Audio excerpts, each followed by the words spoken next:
living paycheck to paycheck in trucking.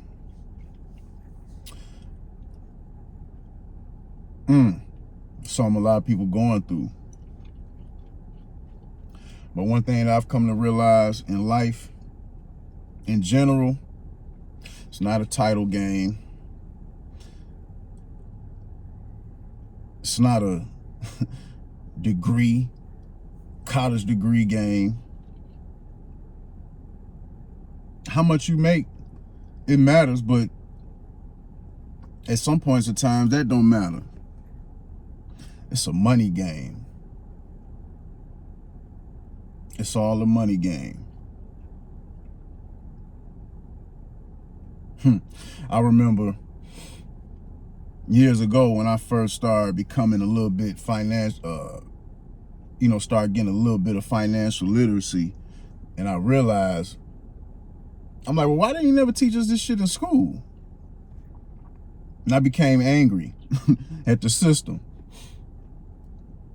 And just through some time, you know what I'm saying, I've grown to realize that, this system was never set up and made for the common worker to really get ahead. All that American dream shit. I mean, some people might be living the American dream. I don't know. It's all subjective, but a lot of shit was really just set up to keep people working and to keep people in debt to benefit the elites. Even at one point in time, the common working person didn't have to pay income taxes. Income taxes was first introduced to tax the elite.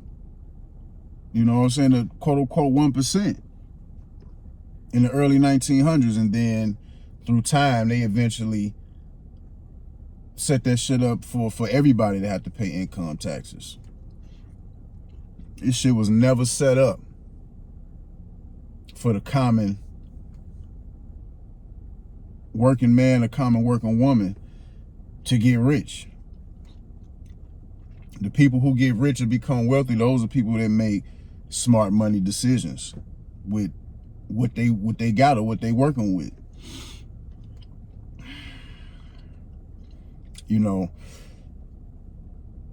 Just through my journey in life, I've always had a job. I've been having jobs since I was 15 years old. So I'm a blue collar guy. But just through time, it just was certain things that started to change my ideology about certain things. I don't like having to wait to get off days approved. I never liked that shit. I remember one time when I was working in the casino industry, I wanted to get a Tuesday off. I had to put in a request, use my PTO to get a Tuesday off. I couldn't get it off because shit is based on seniority. That was something, that really stuck out to me. Like, man, this shit ain't gonna work. I can't function like this for the rest of my life. I remember some years ago, way before I got into trucking, in Gary, Indiana, they had this job fair at the Genesis Center. The Genesis Center they don't really be doing too much there now, but it's a convention center. And they had this job fair there. And I wasn't going to the job fair, but I remember on a particular day they had this fair. I was driving past, and there was just so many people in line. So many people in line trying to find a job. The way it was promoted, come network, find a job, put your resume in. And a lot of people ain't getting no jobs. You know what I'm saying? So it's just little things, just through the way, a lot of things that's just started to affect my ideology.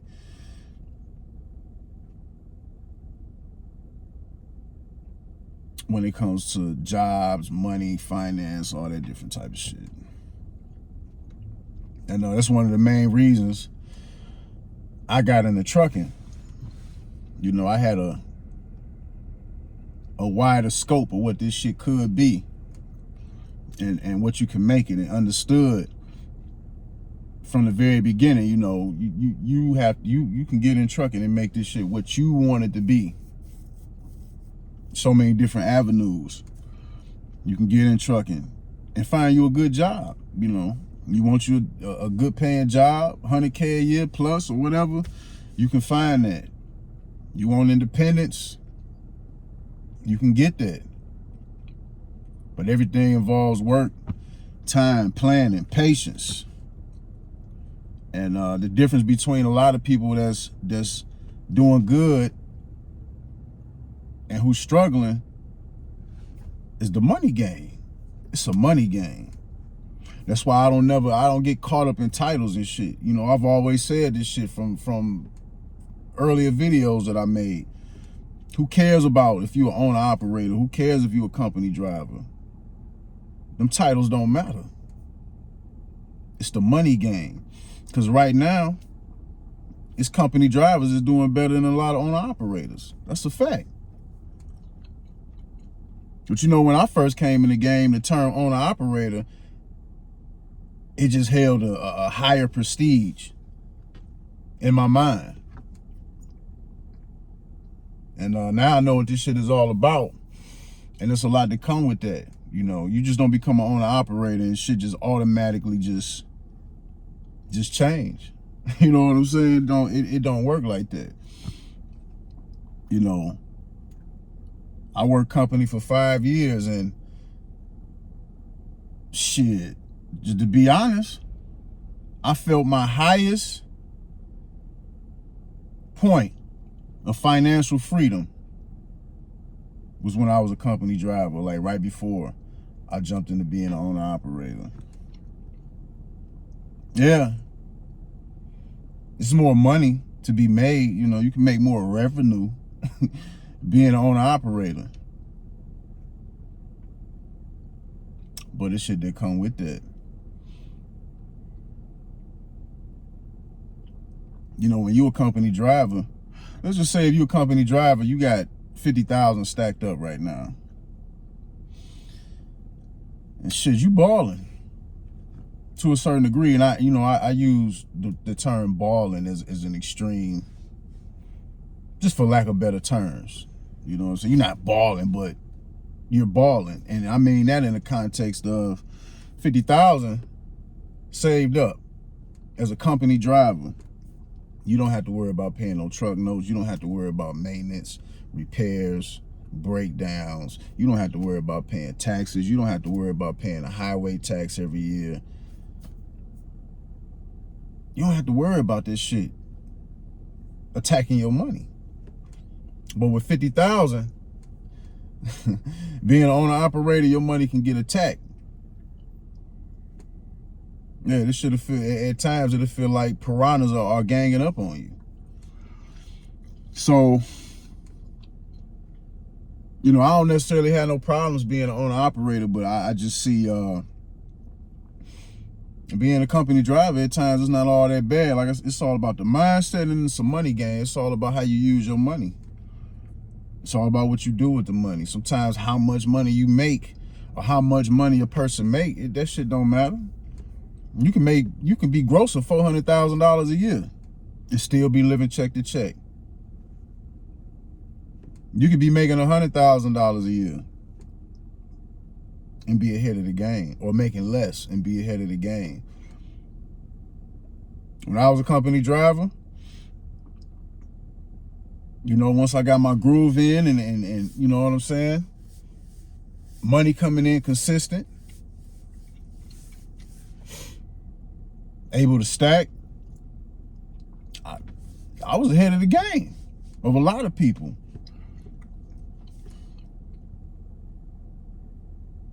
Yeah, you're not rich, but to me, wealth and rich, that's all subjective. You know, what number do you have in your head? You know, we all think that you know, crossing over the $1 million threshold, that automatically makes a person rich. Yeah, but what if you know, you making that type of money and you living up to and above your means, you're still in the rat race. Yeah, you might have nice things, but what happens when shit happens is out of your control? What happens when the money becomes inconsistent? What happens if your job lays you off?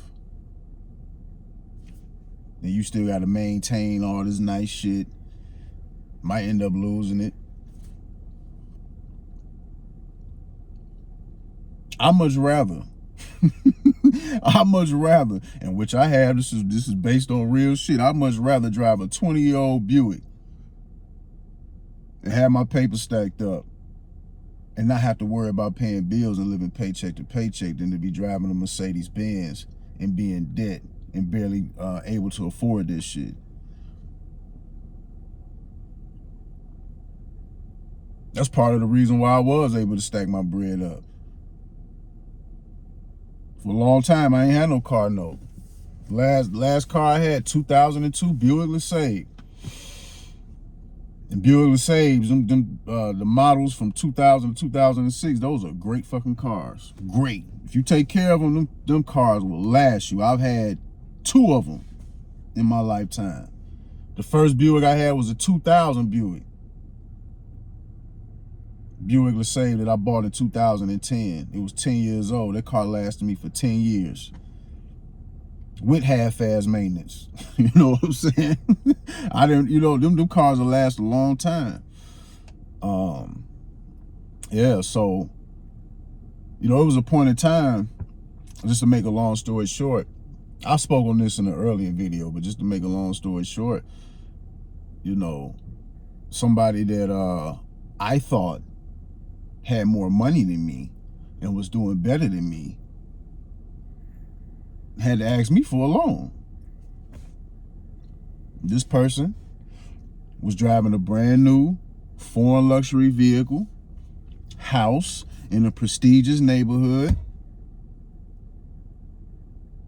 businesses. In the type of business that they was doing, they had a few locations.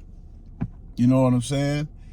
And I thought they was doing good.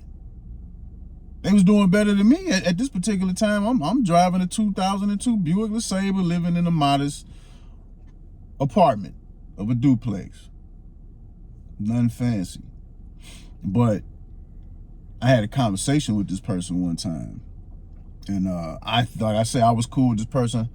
And I thought I could talk to them about money shit. You know what I'm saying? Because I'm thinking they above me.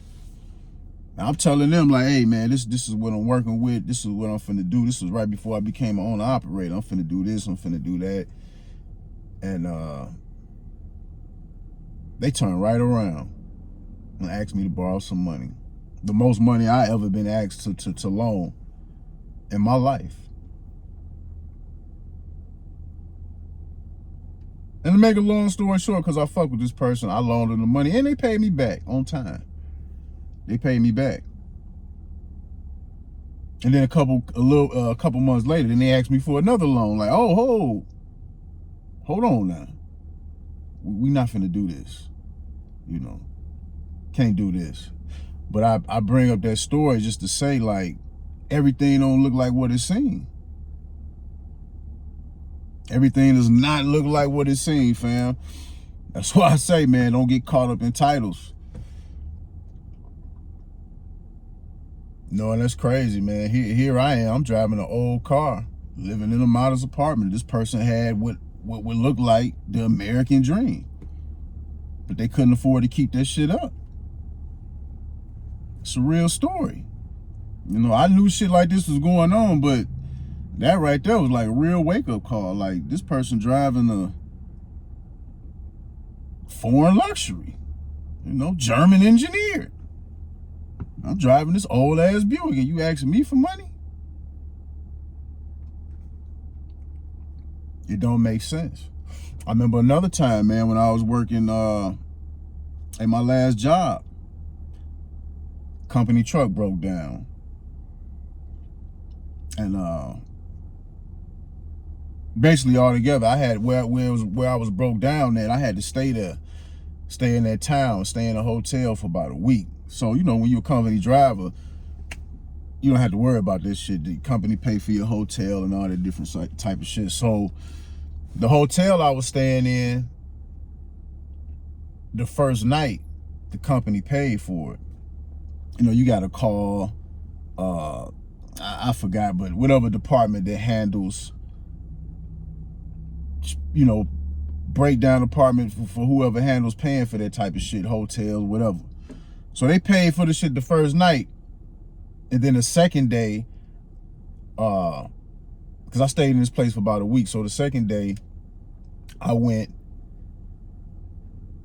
down to the desk at the hotel to, you know, had them pay for it again. Called my company. For some reason, the shit wasn't going through. I don't know, however they had that hooked up, for some reason it was not going through with the people I was talking to on the phone and the clerk. And I ain't had time to be sitting up there waiting. I hated to even have to come out of my room and keep going downstairs and keep trying to handle this business. So I'm like, you know what, don't even worry about it. I'm gonna pay for it. So for the remaining time that I was in that hotel, I paid for every night out of my pocket, which came to about like $600. And the reason why I did that, because I knew the company was gonna reimburse me, you know what I'm saying? So I wasn't tripping. So once I got back, everything got squared away. I got back to the terminal. You know, I had to, you know, go sit down, talk to my terminal manager, and I had my paperwork, the receipts and stuff like that, had turned it in to him. And I just never forget, man. He was like, wow, you paid for that out of your pocket? I'm like, yeah. I'm like, it was some type of confusion going on with the company and the hotel, so I didn't really feel like waiting. So I just paid for it out of my pocket. He was like, wow, he was like, man, he's like, a lot of people ain't got that kind of money. He's like, I wouldn't have paid for it. I couldn't have paid for that. In my head, I'm like, why not? You know what I'm saying? Like, I know I'm gonna get reimbursed. It wasn't nothing but $600. But here it is, my terminal manager is telling me he's shocked that somebody would come out their pocket and pay for some shit like that. But it's like, wow, I'm gonna get reimbursed. Yeah, that shit kind of fucked me up in the back of my head. Like, damn, here it is, my terminal manager telling me is shocked that I was able to pay for the hotel expenses myself.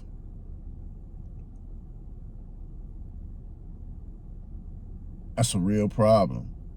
But at this time, I'm a company driver. Money game. Like I always say, man, I've never took I've never took no money or no cash advance off a Com Data card. Never had to. Never had to. When I came in and I started going over the road, I wasn't making no money like that in training. I didn't make shit. What, $100 a week or some shit like that for the time I was in training? I didn't make no money, but I made sure I stacked, you know, from day one. Because when I came in the truck and I left everything behind. I didn't have no bills. I didn't have no apartment. I had just paid the last month on my lease on my apartment. You know, my car was already, I didn't have to worry about no payments for no car. I left all that shit behind and jumped straight into this shit and went full speed ahead. And from day one, I was able to save my money. And even after training, you know, getting on the road by myself, I wasn't making shit either. I can't, what was the pay scale? It was probably, I don't know if it was 40-something cents a mile. I can't remember, man. But this was when I was working with Swift. I wasn't making shit. But after the first 5 months of working with Swift, you know, before I got fired from Swift, I had about 3,500 to 4 racks stacked up. That was pretty damn good for making pennies. You know what I'm saying? Make $300 a week here, maybe $400 a week here. Oh shit, 700. You know, those of us that are more experienced, we know that ain't no money. Or in our mind, that's not no money. But at the time, and I knew it wasn't no money, but at the time I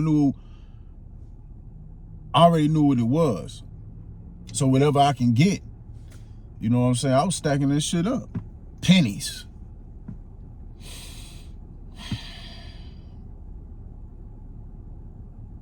Yeah, right before I got fired, they offered me a dedicated Costco run.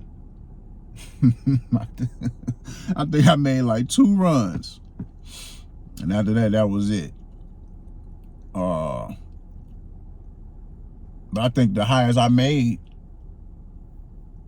during that time as a rookie when I was over the road, I think the highest I made, maybe my last check was like $800 or some shit like that. To me, I was looking forward to that. That was all right.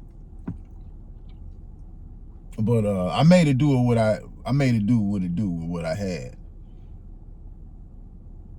So, you know, living paycheck to paycheck in trucking or just in life general, man, shit is really, it's a choice. What are you willing to sacrifice? You know, are you willing to practice delayed gratification? Just like the saying goes, you know, sometimes you have to, damn, what is that saying, how it go? You have to do things other people don't want to do now so you can be able to do things other people can't do later. Something like that. But it's true. It's true. You know, my time as a company driver, man, I really, I couldn't relate to other people's problems. You know what I'm saying? Because I knew what I was coming in doing. And, yeah, it's shit that I want now. It's shit that I want now, but I have to practice delayed gratification. Shit, I want a mink and a fox coat. That shit gonna have to wait. You know, I would love to have a pickup truck. You know, a Dodge Ram off-road series or a Chevy Silverado C71 tossed up with the big wheels on there. You know, looking mean and shit. I want that shit. I can go get it. I can go trade this car in and go get that shit easy. Even though I've been going through some choppy times, my credit's still in the 700s. You know what I'm saying? I can go get that shit, but hell no. Hell no. Not now. It's a money game. It all depends on how you spend your money. That shit matters.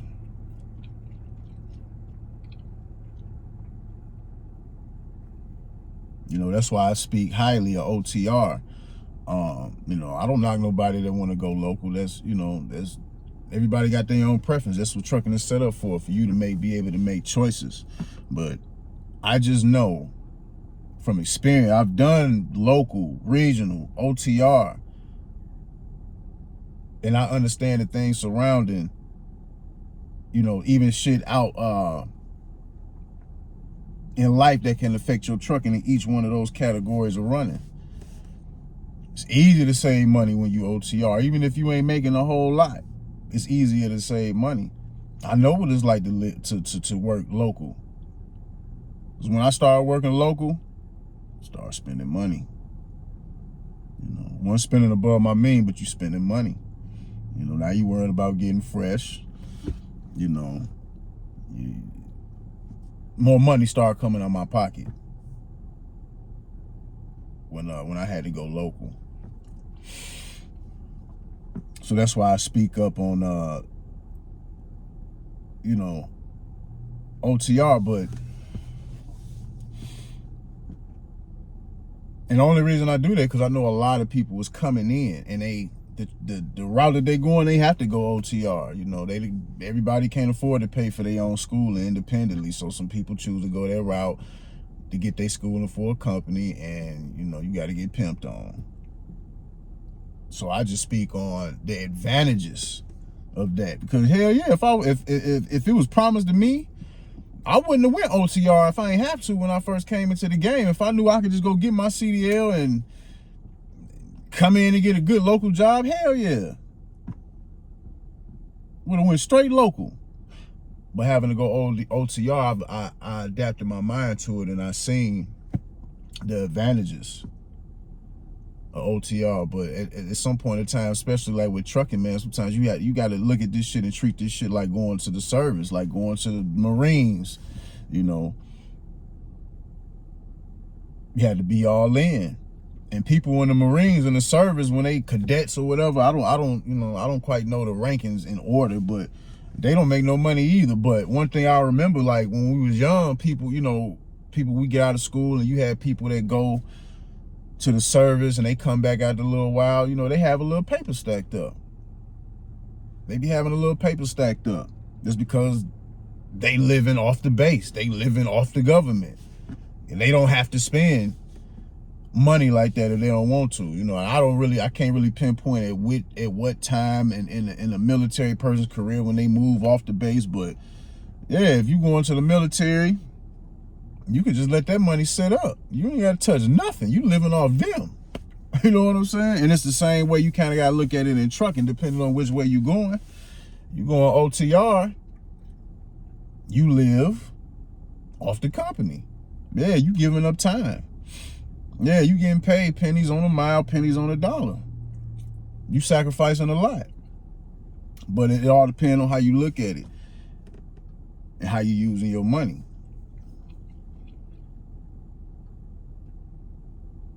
Shit, money, you know what I'm saying? The money issues ain't start coming for me until I went on a hop.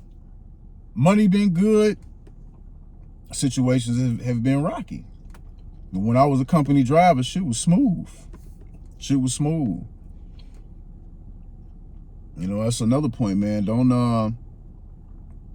You don't have to be in a rush. You do what you want to do when you want to do it, when you feel like you want to do it. But I'm just here to remind you, ain't nothing wrong with being a company driver. Ain't shit wrong with it. Because when you decide to jump off that ledge and jump out here, it's a total different ball game. Yeah, there's been times where I done thought like, damn, I should have just stayed company for a little bit longer. But, that's what come with this shit, you know what I'm saying? I'm out here fighting for my freedom. Freedom is what matters. I don't care about material shit. Yeah, along the way, you're gonna, you know what I'm saying? You want to enjoy life. Little shit that you into, whatever it may be. Yeah, you know what I'm saying? But my main purpose for this shit is freedom. And freedom costs. And you got to fight for it. You look in history. Societies, armies and shit like that, man. At one point in time, people had to shed blood for freedom. Freedom don't come cheap. Before we became a civilized society in these modern times, when people was fighting for freedom and to protect their land, protect their people, man, blood had to be shed for that. And even today, in civilized times, you have to make sacrifices to earn your freedom. And a lot of those sacrifices involve decisions you make with the money. It's a money game.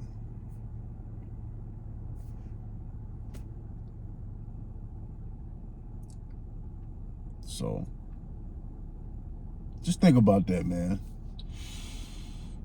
Think about that. Y'all be easy.